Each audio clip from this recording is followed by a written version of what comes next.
about Albert Einstein. Albert Einstein made a statement. He says that I'm not interested in the phenomenon or that phenomenon. Einstein had said earlier in his life, I want to know the thoughts of God. The rest are mere details. But as he lay there dying in the Princeton Hospital, he must have understood that these were secrets that God was clearly keen to hang on to. You know what the secret is? Love. Love. Love.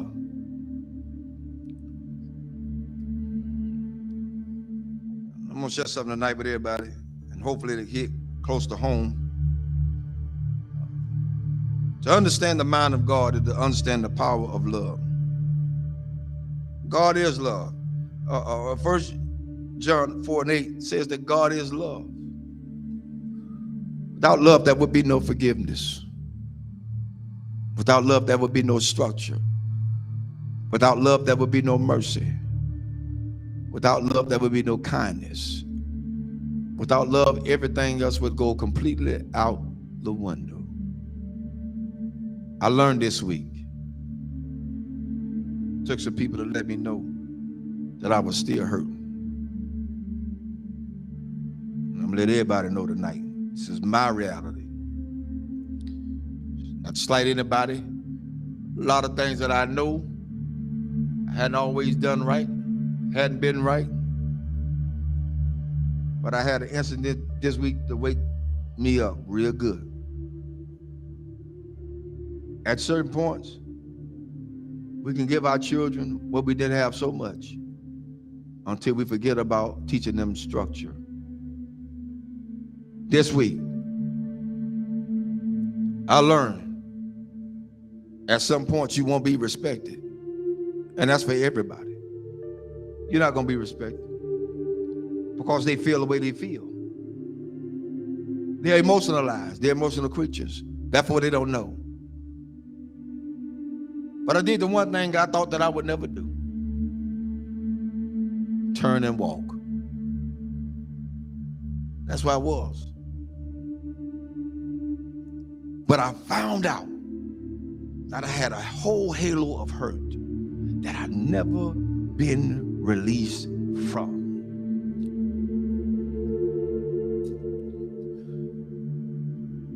My respect factor has never really been known because I never got it. Never got it. People say they respect you. Say they love you. Where is it? One of the things we got to realize is what we train our children to do, they're going to do it to the fullest extent. If you let them be into your business as adults, then they're going to have all rights and privileges to say what they want to say, not knowing the outcome of what could be. But I learned something. Even though I went through all that hurt and I'm still hurting, that's all right. I don't mind it. I'm going to go through this thing. I'm going to go through it. Because at this point, I don't owe nobody nothing. I owe God himself. For me, I did what I needed to do and walked away. I did what I had to do and walk away. And it ain't easy. It ain't easy trying to do right and you still get damaged.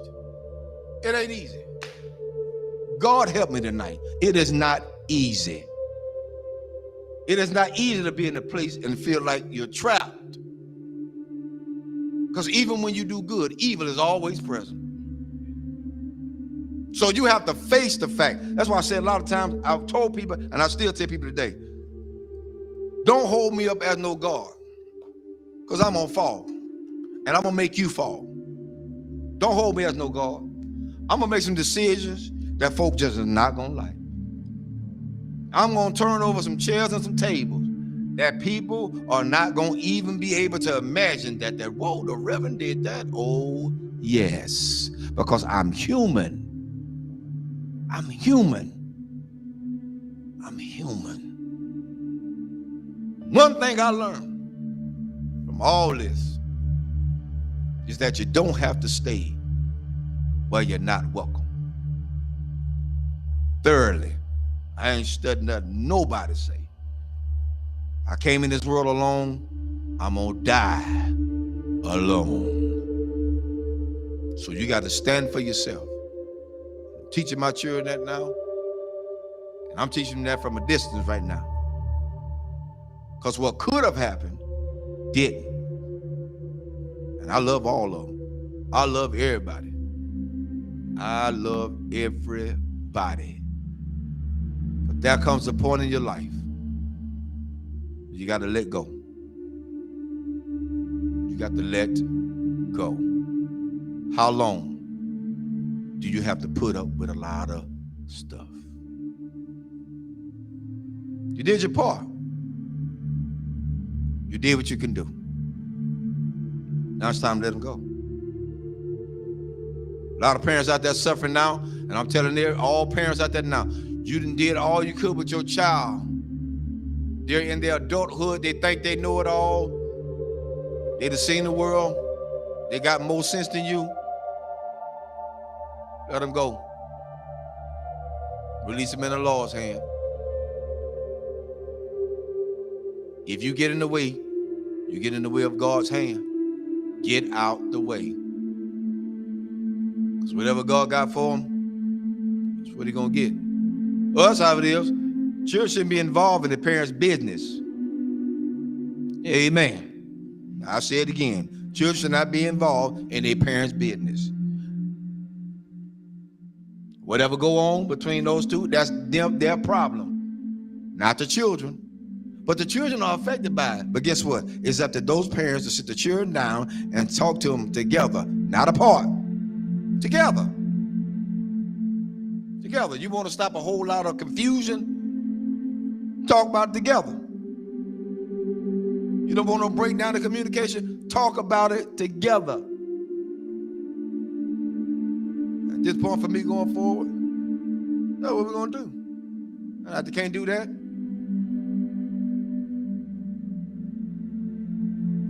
I ain't playing with them. There's a lot you can do. And God help me. I'm strong as an ox. But the Lord is a protector and a shield from everything. And Lord help me, I got the scars to prove it. Cried many a days. But I ain't got to cry no more. My mind's made up.